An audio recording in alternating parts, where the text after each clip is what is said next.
Hi, I'm here to talk today about being a mom. As a mom, a grandma, and a former teacher, the first thing I want to say is that being around kids has been the most rewarding and enriching experience I've ever had in my life. But it can be very challenging too, especially when coupled with all the stresses and the demands that we all experience every day. Let me tell you a little story from my own life. When my daughter Nicole was about 14, we got a brand new computer. And it was her job to set up the internet. But when I got home that day, it wasn't done. So the first thing I did was call up the help desk at the school that I worked and leave a message for the technician for some help. Then I turned to Nicole and reprimanded her for not getting her job done.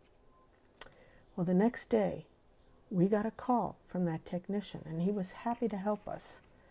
But he made sure that I knew that I had neglected to hang up the phone, and he heard every word of my reprimand. Well, it was pretty embarrassing. But thank goodness Nicole, who's now grown, doesn't remember the incident at all. But what do you do when the demands of every day get you to be the person you don't want to be? Well, first, if you do something like what I did, forgive yourself. We're all human. We all make mistakes.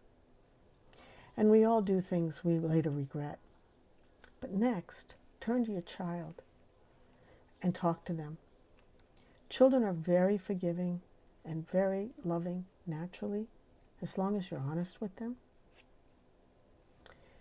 But how do you get to calm before walking into a situation and doing something like that? Well, that's a two-step process. First, take care of yourself, and then take care of your child.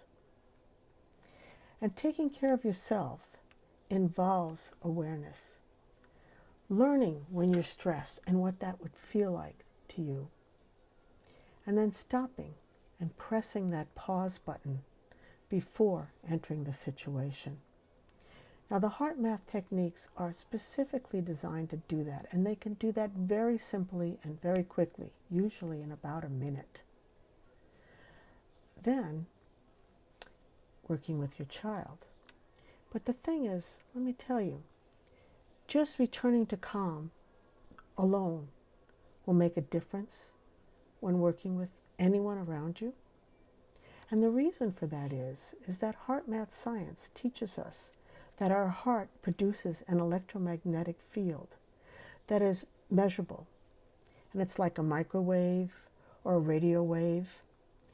And the significance of that is that that field produces emotions, or is a carrier wave of emotions. So if you're angry, you're frustrated, you're overwhelmed, that's picked up in that field. But likewise, if you're calm, you're peaceful, you're present, you're poised, you're joyous, you're exuberant, all of that is picked up in your field, and your child responds in kind. When you're ready, you can work with your child and teach them these techniques. I did with both my children and in my kindergarten and first grade classrooms. Children love to work with their hearts. They're just very naturally heart-centered. And teaching them these techniques allows them to self-regulate their own emotions and gives them the gift of quiet places within where they can focus on learning. So if this interests you, go to my website, tap on the Mom tab, and read about what Nicole has to say in working with her daughter Lucy. Then, while you're there, schedule a free, no obligation consult with me and learn what this can feel like. Bye. See you then.